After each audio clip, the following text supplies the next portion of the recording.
You've created a specific threat tag directed at parents. So let me ask you, how many moms and dads who have spoken up at school boards has the FBI interviewed or investigated since the memo from the Attorney General? Well, first off, I'll say I'm not aware of any. But second, let me address the issue. You're not aware of any? Like, Just, the House of if it let me- Representatives has if you- written you and asked if you would about let it. me, If you would let me. So please finish, answer. Please.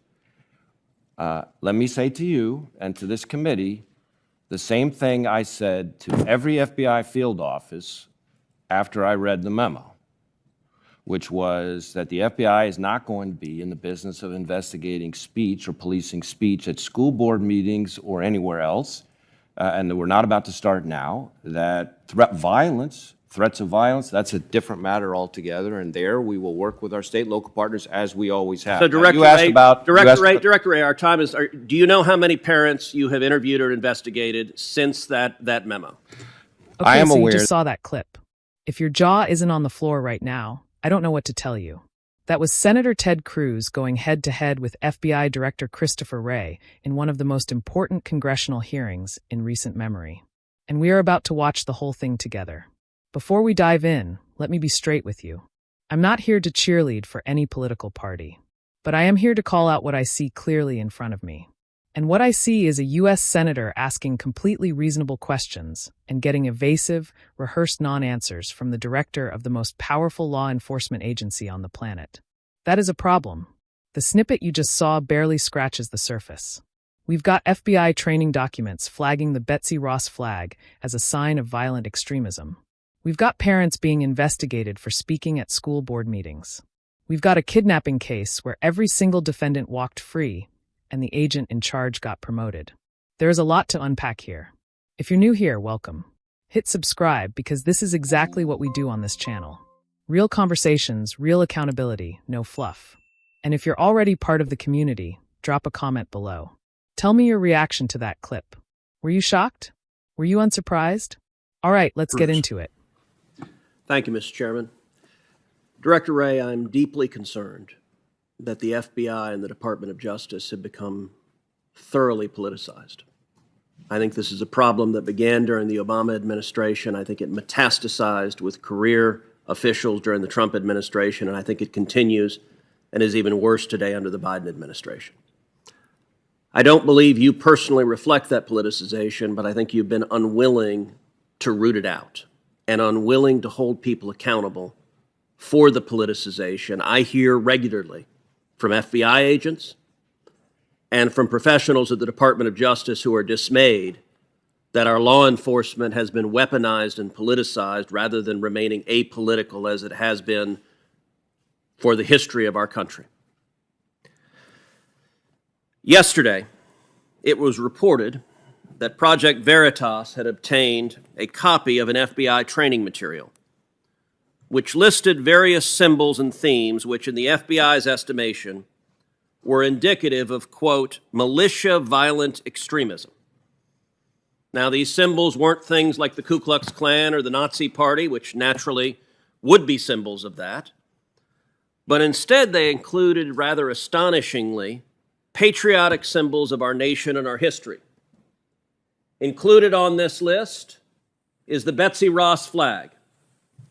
Now, that's fairly remarkable that the Betsy Ross flag in the FBI's indication is indicative of militia violent extremism, because among other people who have been publicly alongside the Betsy Ross flag, we have President Barack Obama, who was sworn in directly underneath two Betsy Ross flags. But it's not just President Obama.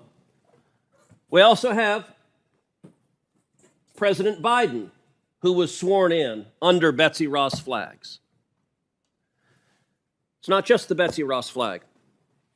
Also on this list is the Gadsden flag as a symbol of violent extremism. Now, the state of Virginia has a license plate for the Gadsden flag, as do many other states. I think people would be astonished to find that having that license plate, the FBI indicates that you're a violent extremist. Also included on this is a text that I was particularly struck, is the Gonzales battle flag. Come and take it. as indicative of being a violent extremist militia. Well, I will self-report right now that every day in the Senate I wear my boots that have the Gonzales battle flag on the back of them. Director Wray, what are y'all doing? This makes no sense. Do you agree with this FBI guidance that the Betsy Ross flag and the Gadsden flag and the Gonzales battle flag are signs of militia violent extremism?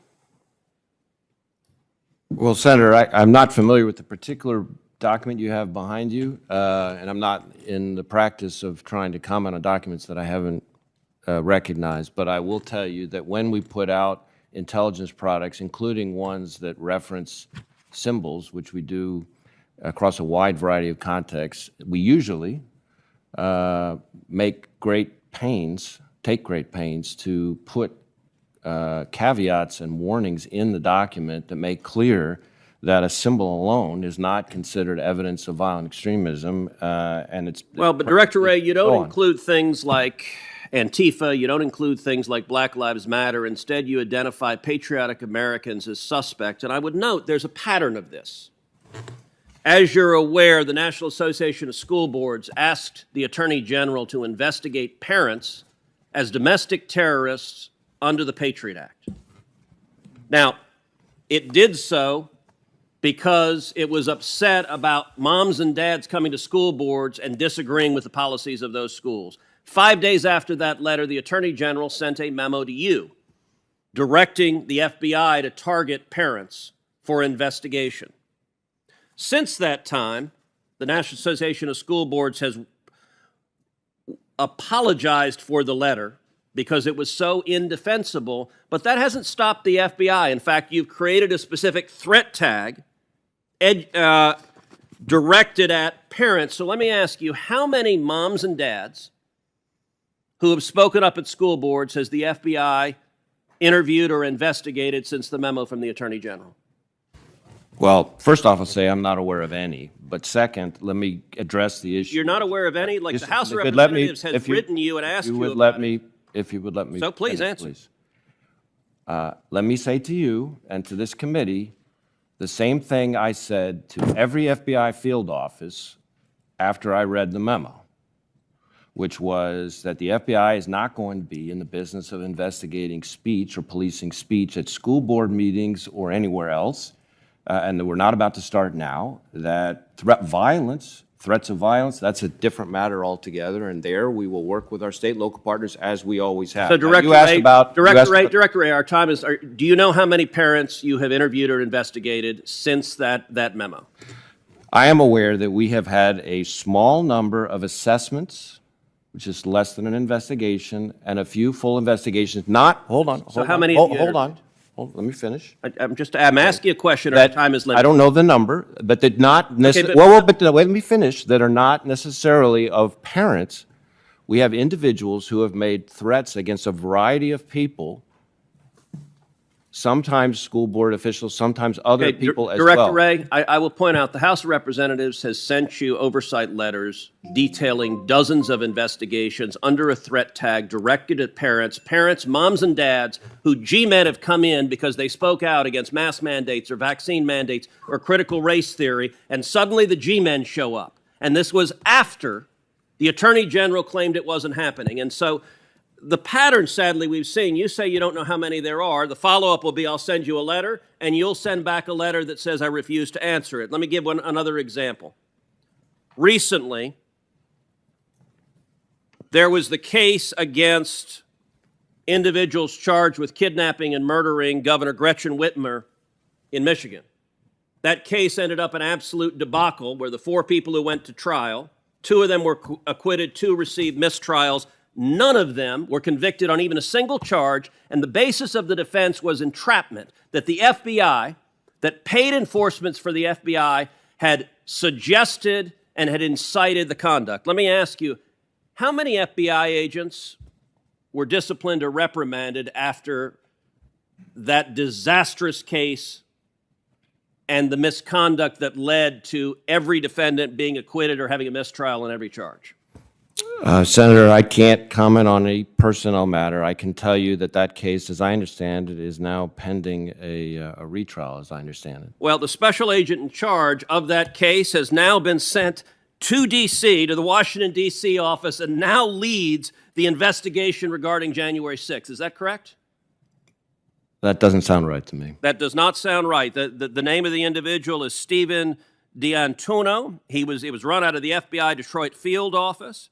And by the way, I will point out that the lead investigator, Special Agent Track, are you aware that he was apparently fired for allegedly beating his wife after coming home from a swingers party, and he'd made multiple derogatory political posts about President Trump showing political bias? Are you aware of that?